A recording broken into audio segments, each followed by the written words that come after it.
Have you ever wondered why your stomach makes those gurgling noises?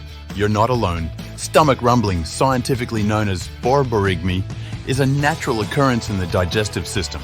But why does it happen? Stomach rumbling is caused by the movement of gas and fluids through your intestines. This is part of the normal digestive process, where your muscles contract to mix and propel contents through the gastrointestinal tract. Is it common? Absolutely.